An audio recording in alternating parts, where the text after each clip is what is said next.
जोहार पेश करते हैं। जैसा कि आप सभी जानते हैं कि भगवान सूर्य का उपासना आदि कालों से होते आ रहा है और ये साक्षात देवता के रूप में हम सभी के बीच में विराजमान है। और जैसे कि मान्यता है कि मन की स्वच्छता से शरीर की स्वच्छता के साथ में ये जो खरना है, ये उपवास है, लगातार लगभग 48 घंटे का होता है। और निश्चित रूप से ये उपासना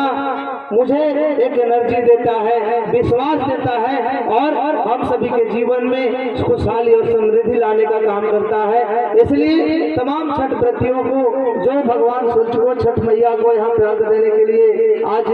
इसकोया नदी के तट पर विराजमान है, उन तमाम लोगों को मैं माता छठ मैया से, सूर्य भगवान से प्रार्थना करता हूँ कि ये छठ मैया है, सूर्य भगवान हम सभी के इसी तरह हम सभी के जीवन हम लोग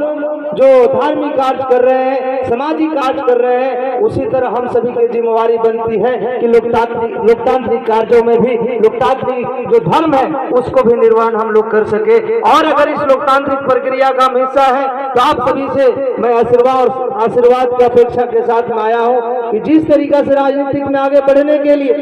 इस राजनीति के पहले पायदान पे आपने मुझे आगे बढ़ाने का काम किया है, इसी तरह मैं आप सभी से कहना चाहता हूं कि इस लोकतांत्रिक व्यवस्था में आपको मत के अधिकार से आपके बीच का राजा चुनने का मौका दिए, कहीं न कहीं किसी न किसी रूप में हम लोग ठगे गए हैं और अपने गलती की वजह से ठगे गए हैं। इसलिए तमाम लोगों से मेरी आग्रह और अपील है कि आपका ये घर का भाई भतीजा इस राजनीति के क्षेत्र में आपके आशीर्वाद से आगे बढ़ रहा है और इस गढ़वा रंग का विधानसभा के इतिहास को बदलने के लिए आगे बढ़ रहा है और आपके आशीर्वाद की अपेक्षा के साथ में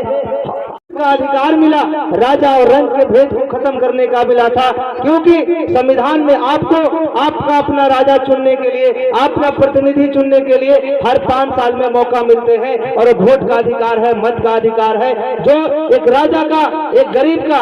एक राजा का बेटा का, एक झोपड़ी में रहने वाला गरीब के बेटा का वोट का समान अधिकार है। लेकिन आप देखेंगे, इसका चिंतन मंथन अगर करेंगे, इस देश की साथ साथ में इस विधानसभा की 90% आबादी वो है जो वंचित है, शोषित है, दबा हुआ है, कुचला हुआ है। जो मजदूर किसान का बड़ा वर्ग है जो 100 में 90 का हिस्सेदारी है। लेकिन आप इस विधानसभा का दुर्गति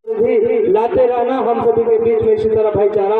बनाए रखना, जिससे हम सभी हर साल इसी तरह मिलते रहे और एक दूसरे का सहयोग करते रहे। जैसे कि आप सभी जानते हैं कि आप सभी के बीच में आज हम आए हुए हैं और आपके सेवक के रूप में हम आपके आशीर्वाद से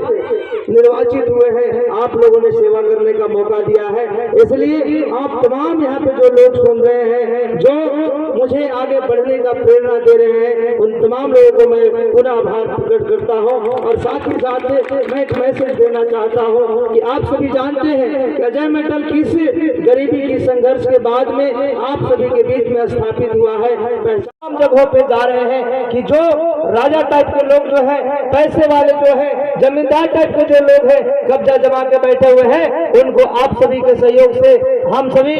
मिलकर इस रिकॉर्ड को तोड़ सकते हैं, इस इतिहास को बदल सकते हैं और यहाँ गरीब गुरबा मजदूर किसान का जो बड़ा वर्ग है उससे हम यहाँ का विधायक मंत्री बना सकते हैं। और इसीलिए आपके प्रेरणा से जो हम आगे बढ़ने का काम किए हैं, सामाजिक सेवा